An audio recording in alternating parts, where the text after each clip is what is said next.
Hello guys, welcome to my channel Deepa Education जे।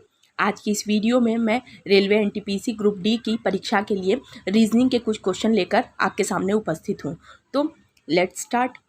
सबसे पहले मैं आपको बताती हूँ कि रीजनिंग करने से पहले आपको अल्फ़ाबेट ए से लेकर जेड तक उसके कौन से क्रम पर आता है वो नंबर अल्फ़ाबेट के साथ ही याद होने चाहिए। इससे आपका टाइम भी बचता है और टाइम मैनेजमेंट के लिए सबसे ज़्यादा इम्पॉर्टेंट है। आप चाहें आप इस नंबर्स को इसकी स्पेस के साथ आप इसके नंबर को किसी ट्रिक के माध्यम से याद कर लीजिए, कैसे भी याद कर लीजिए। जैसे ए कौन से स्थान पर है 1, बी कौन से स्थान पर है 2, ऐसे करके 26 लेटर अल्फ़ाबेट के जो लेटर्स हैं वो आप इन्हें लर्न कर लीजिए। ठीक, तो पहला क्वेश्चन जो है वो ऐसा है कि यदि RHYTHMIC को QGXSGLHB लिखा जाए तो म्यूजिक शब्द के लिए कौन सा शब्द कोड प्रयुक्त होगा। देखिए, आर को लिखा है, आर के स्थान पर लिख दिया Q, H के स्थान पर लिख दिया G, Y के स्थान पर लिख दिया S, X और T के स्थान पर लिख दिया S। तो यहाँ पर आप देखते हैं कि अगर हम ABCD पूरा पढ़ते हैं तो देखिए यहाँ पर आर के से एक संख्या पहले Q आता है, एच से एक संख्या पहले जी, एच से एक संख्या पहले जी आता है, वाई से एक संख्या पहले एक्स आता है, टी से एक संख्या पहले एस आता है। तो देखिए कि जितना नंबर इस कोड का दिया है उससे जस्ट एक नंबर पहले वाली संख्या का दूसरा कोड, यानी इस संख्या का कोड ये संख्या दिया है जो इस वाली संख्या के -1 है, यानी पहली वाली। उसी तरीके से हम म्यूज़िक को भी लिख सकते हैं। जैसे एम है, एम से एक पहले क्या आ जाएगा एल, यू से एक पहले आएगा यू से एक पहले आ जाएगा टी, एस से एक पहले आ जाएगा आर, आई से एक पहले आ जाएगा एच और सी से एक पहले आ जाएगा बी। तो इस प्रकार म्यूज़िक का जो कोड होगा वो हो जाएगा LTRHB होगा। देखिए, इसको एक बार और समझने का प्रयास कीजिए,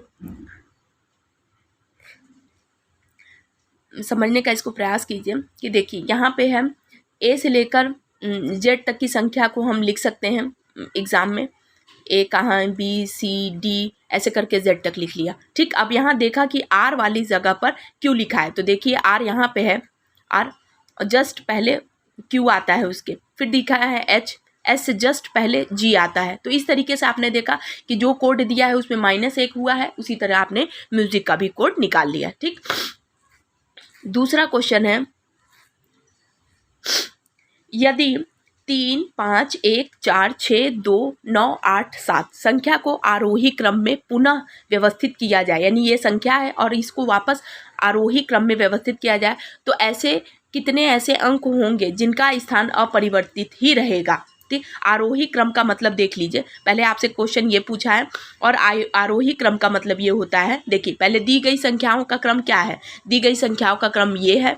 ठीक, अब संख्याओं का आरोही क्रम, आरोही यानी छोटे से बड़े क्रम में। तो देखिए छोटे से बड़ा 9 संख्या तक लिखी है, तो 1 2 3 4 5 6 7 8 9 लिख दिया। अब देखा कि 4 अपनी जगह पर ही है और 8 भी अपनी जगह पर है, तो कोई 2 संख्या ऐसी होगी, यानी 2 संख्या 4 और 8 ऐसी 2 संख्या है जिनका स्थान अपरिवर्तित ही रहेगा। ठीक, तो यानी 4 और 8 का क्रम नहीं बदलेगा। दी हुई संख्या में आरोही अवरोही का यही स्पष्ट होता है कि आरोही यानी आप छोटे से बड़ा करेंगे। ठीक, आप इस तरीके से इसका आंसर हो जाएगा 2, या हो सकता है 2 ना देता तो 4 और 8 का ऑप्शन दे देता, तो आप इसका आंसर 4 और 8 लगा देते।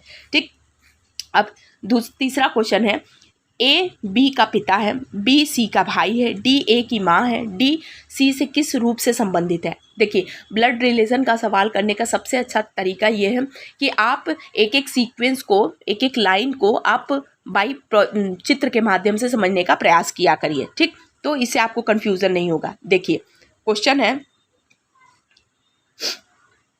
हाँ, ए बी का पिता है, यानी ए है, यहाँ ए जो है वो बी का पिता है, यानी ये पिता हो गए। ठीक, ध्यान रखिएगा इस टाइप के क्वेश्चन को, ये फादर हो गए। ठीक, बी जो है वो सी का भाई है, यानी बी और सी भाई हो गए, ठीक, और डी जो है ए की माँ है, यानी इसकी माँ है, ए की माँ हो गई डी, यानी इन लोगों की क्या हो गई, दादी। तो अब क्वेश्चन है आपका, पूछ रहा है कि आपका डी और सी का इनसे क्या संबंध है। जाहिर सी बात है कि ये इनकी क्या हो गई, ये इनकी हो गई दादी। ठीक, देखा मैंने, एक बार फिर से आपको इस सवाल को बता देती हूँ कि देखिए ए बी का पिता है, यानी ए हो गया यहाँ पे, ए बी का पिता हो गया, तो यहाँ पर लिख दिया ए जो है वो बी का पिता है, यानी ये हो गया पिता।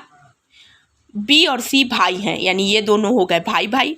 ठीक, और डी सी से एक और लाइन दिया हुआ है, बी और D is the mother of A, यानी जो डी है यहाँ, जो डी होंगी वो ए की माँ है, यानी ये पिता की माँ कौन सी हो गई, इसमें सी का संबंध डी सी से किस रूप से संबंधित है, यानी डी इसका संबंध पूछा है, तो जाहिर सी बात है ये इनका बेटा है, और बेटों का बेटा क्या हो गया, इनका क्या हो गया, पोता। और बी से संबंध पूछा है, ध्यान रखिएगा सी इसका संबंध, अगर इनका संबंध पूछा होता तो पोता हो जाता, लेकिन आपसे पूछा है सी किस रूप से डी से संबंधित है, आप बताएंगे इनकी दादी हैं। ठीक, अब आगे है श्रृंखला B C D dash B dash D A B C dash A dash C D, A में छूटे गए अक्षरों का श्रृंखला कौन सा है। देखिए यहाँ पे बी सी डी दिया है, यहाँ देखिए ए बी सी का एक सीक्वेंस दिया है, यानी यहाँ ए हो जाता तो बी सी डी, फिर यहाँ ए बी सी डी, फिर ए बी सी डी, फिर यहाँ डी ए बी। तो देखिए यहाँ पर इसका आंसर हो जाएगा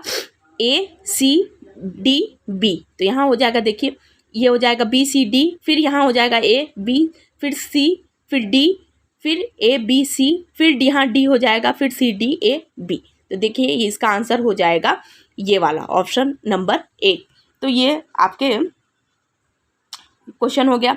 दूसरा है, एक और क्वेश्चन है, इन एक विशिष्ट कोड में PAPER को SCTGW के रूप में लिखा जाए तो उसी कोड में मदर को कैसे लिखा जा सकता है। देखिए इस सवाल को प्रूव करने से पहले मैं आपको बता देती हूँ कि देखिए इसमें क्वेश्चन दिया है कि P को S लिखते हैं, तो देखिए P में P लिख दिया, PAPER, और उसी के स्थान पर ये लिख दिया। अब देखिए P में देखा गया है तो P में +3 जोड़ दिया, यानी P के साथ जोड़ दिया PQR, यानी +3 कर दिया गया।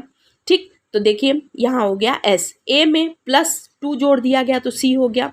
फिर देखिए 3 2 4 का, फिर यहाँ 2 और 5 का रेशियो, इस चीज़ को ध्यान रखिएगा। P के साथ 3 को ऐड कर दिया तो S हो गया। इसको आप संबंध बना सकते हैं, कैसे, P का देख लीजिए कि आप क्या संबंध बन रहा है, तो P से में 3 ऐड किया गया है तो S बन गया। A में 2 ऐड किया गया है तो C बन गया।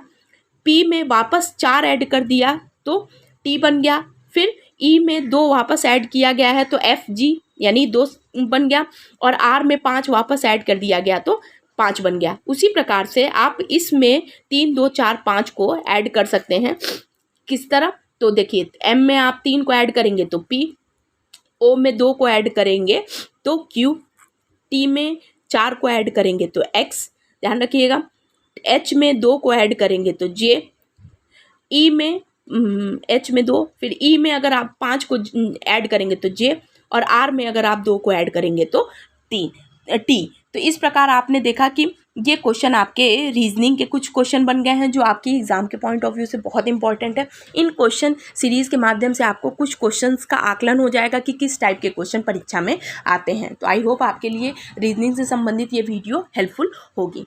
तो प्लीज़ जो भी व्यूअर्स इस चैनल पर नए हैं, प्लीज़ मेरे चैनल को लाइक कीजिए, सब्सक्राइब कीजिए, शेयर कीजिए। Thank you.